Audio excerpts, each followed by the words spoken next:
Ernest, thank you for the invitation once again. And I want to thank you for inviting me always and giving me the platform when I was in my other mogrification as opposition leader. You always opened your doors and gave us the opportunity to interact with captains of industry and to try and roll out the vision that we had if, God favored us and made us win the election. I think the rest is history.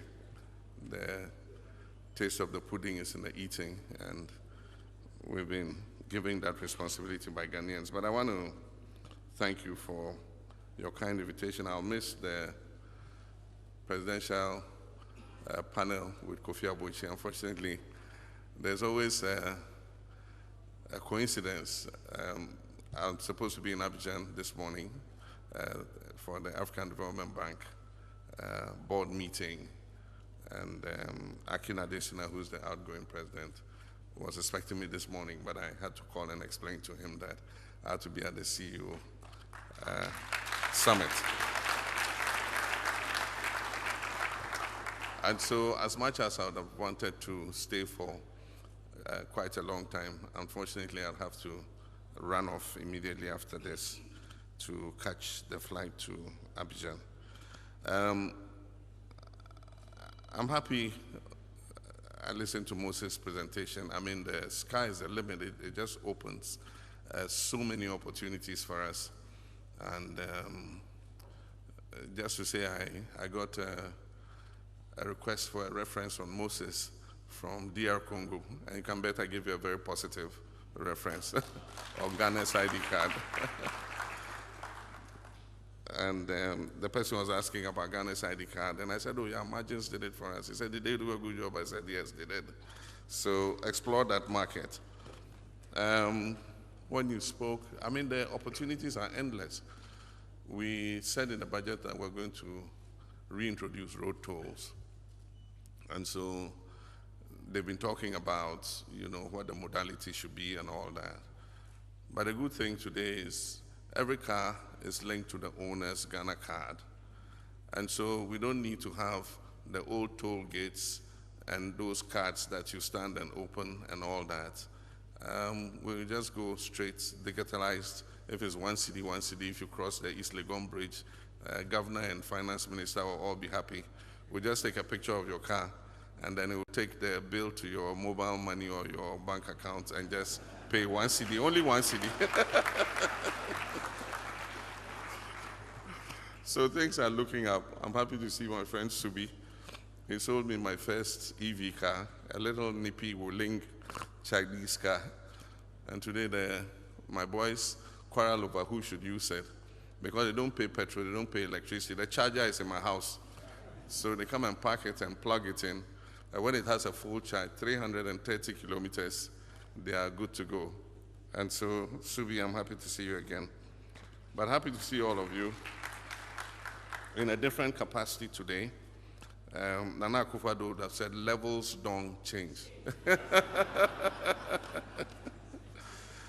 So good morning, and I'm happy to be here as the President of the Republic of Ghana. I have just a short statement, and it is my honor and pleasure to address you at this year's CEO Summit, an event that has over the years become the foremost platform for strategic thinking and engagement and public-private partnerships. It brings together the nation's most influential economic actors, and it is heartening to note how your community has maintained your resolve even through the trying times of the recent past. This year's theme, Leading Ghana's Economic Reset, Transforming Business and Governance for a Sustainable Futuristic Economy, could not have been more appropriate. It challenges us to examine where we have come from, acknowledge where we have faltered, and above all, define where we must go as a nation. Today, I wish to structure my remarks around two broad ideas. The first is talking about a reset that is anchored in past reforms and achievements particularly from our previous administration, that were either abandoned or undermined, leading to costly reversals. And so that's going down the path of history. The second is a reset for the future, one that embraces innovation, transparency, and shared growth. A reset designed to restore confidence and elevate our economy through bold but responsible leadership. So let us begin with where we lost our footing, because it is said that for those who don't learn the lessons of the past, they are bound to make the same mistakes. Between 2013 and 2016, my administration took bold steps to deepen Ghana's domestic and external financial markets. Under ministers like Dr. Kwabena Dufo and later Mr. Setekwe, who we are privileged to have here with us, and in partnership with the central bank and commercial banks, we introduced medium and long-term domestic bonds, listed them on the Ghana Stock Exchange, and operationalized the Central Securities Depository to improve transparency and liquidity. We went further. Ghana became one of the few African countries to issue a $200 million denominated domestic bond, a strategic innovation that supported our smart borrowing initiative. And I'm happy to say that bond was oversubscribed. Simultaneously, we accessed external capital markets responsibly. From 2013 to 2016, Ghana issued 4 Eurobonds, all without default. And these were anchored in a sinking fund mechanism designed to ensure repayment. We applied over $335 million from our oil-funded sinking fund to settle maturing Eurobond liabilities. We refinanced the $200 million HIPIC-era 2007 Eurobond through our 2015 World Bank guaranteed bond. And before we left office, we left sufficient reserves, enabling the next administration that came after us to pay off the balance in 2017 of the 2007 bond without distress. Ladies and gentlemen, this was not magic. It was just discipline and it was foresight. Tragically, this architecture was dismantled. Between 2017 and 2022, debt accumulation skyrocketed, and yet the framework to ensure repayment was abandoned. As a consequence, Ghana defaulted on both the domestic and external debts, a first in our post-independence history. Investors, businesses, and pensioners suffered crushing losses through the domestic debt exchange program, with crude haircuts eroding trust in the financial system. Ghana's creditworthiness was downgraded to junk status, and public sector arrears ballooned, and SMEs were squeezed out of the credit market. This was not simply a matter of global shocks. Other countries with smaller resource bases managed their recoveries much better than us. In our case, poor fiscal management, opaque collateralization of statutory funds, and disregard for procurement and accountability rules were major contributory factors. The results are visible: a loss of access to capital markets, both domestic and foreign, the collapse of investor confidence, and a shrinking private sector unable to plan, invest, or expand. Let us be honest with ourselves. A true reset must begin by learning from what worked and what was recklessly abandoned. And so the first thing to look at is, how do we lead a reset for the future, a path to recovery and resilience? Distinguished participants, despite these challenges, I remain optimistic. Ghana has what it takes to recover, not by repeating the past mistakes, but by learning from it and innovating for the future. Let me outline 8 key pillars of the economic reset that we envisage. Number 1 is completing the IMF program with discipline. We'll continue the discipline in government expenditure and borrowing and work to achieve all targets under the Extended Credit Fund with a program with the IMF. We expect to conclude the fourth review of the IMF program in June 2025 with a target to exit at the end of the program in 2026. And thereafter, we'll participate in Article 4 consultations and adopt the policy support instrument framework, signaling Ghana's return to responsible, non-borrowing engagement with the fund. And the second is reopening domestic and international capital markets.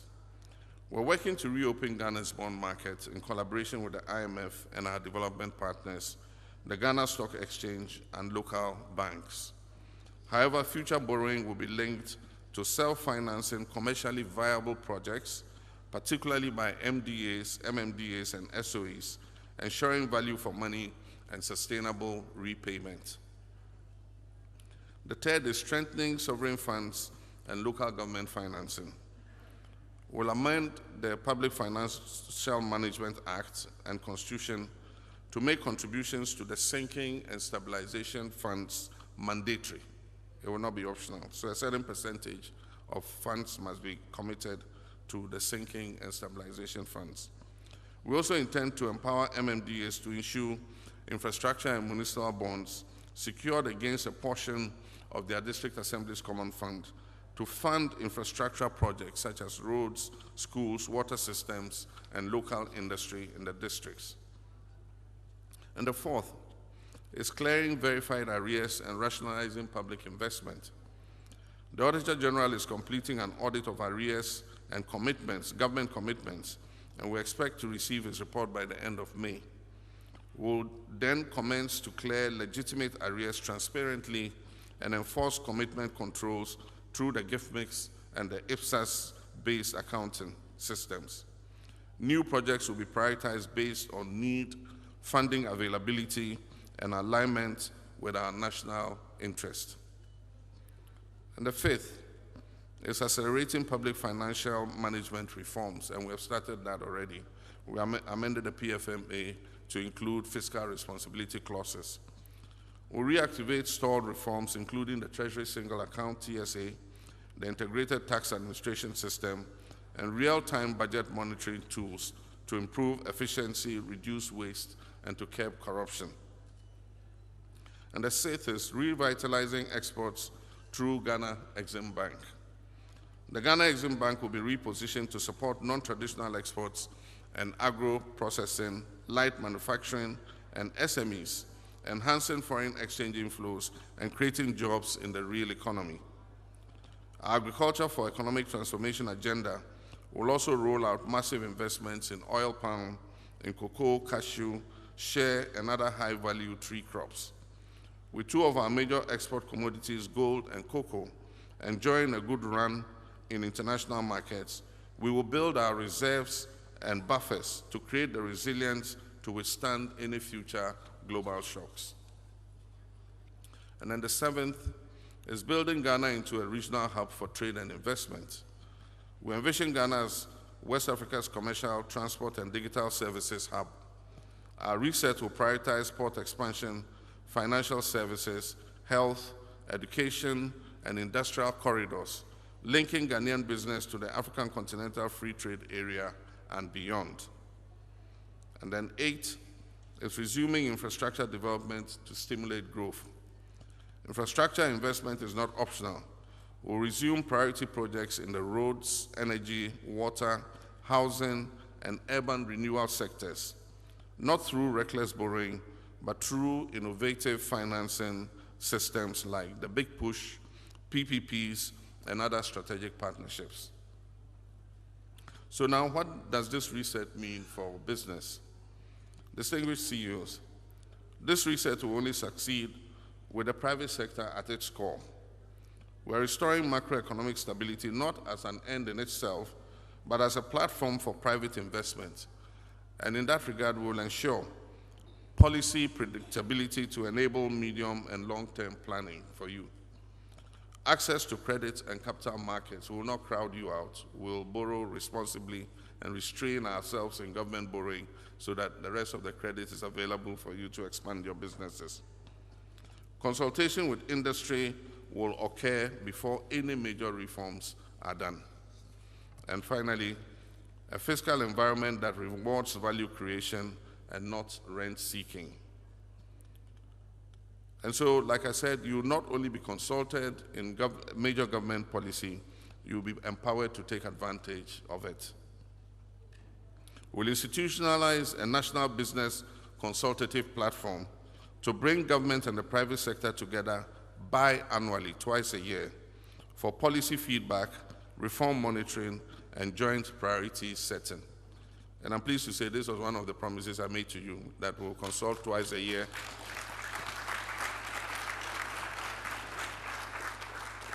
on government policy so that you give us the feedback on how it is affecting your businesses. Ladies and gentlemen, in 2008, Ghana became a lower middle income country. That milestone was based on sound policy and institutional reforms. Today, the opportunity exists for us to move further to become an upper middle income country with a diversified economy, resilient institutions, and a dynamic private sector.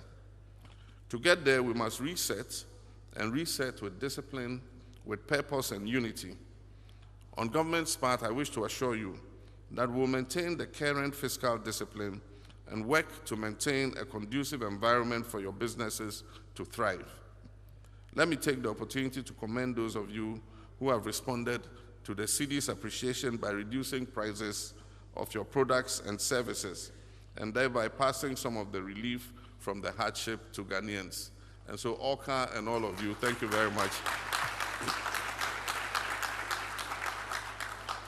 GPRTU, thank you very much. And so for those of you who have not responded yet, please pass on some of the cedi appreciation to Ghanaians. The time has come for us to lift the gloom, to restore confidence, and to build again. And as I said in my inauguration, Ghana is open for business again. Let this summit mark the beginning of a new compact between the public and private sectors, a compact of mutual accountability, shared risks, and shared rewards. Together, we can lead Ghana's economic reset, and in doing so, lay the foundations for a more prosperous, inclusive, and secure future for our people. I thank you all for your kind attention, and may God bless our homeland, Ghana.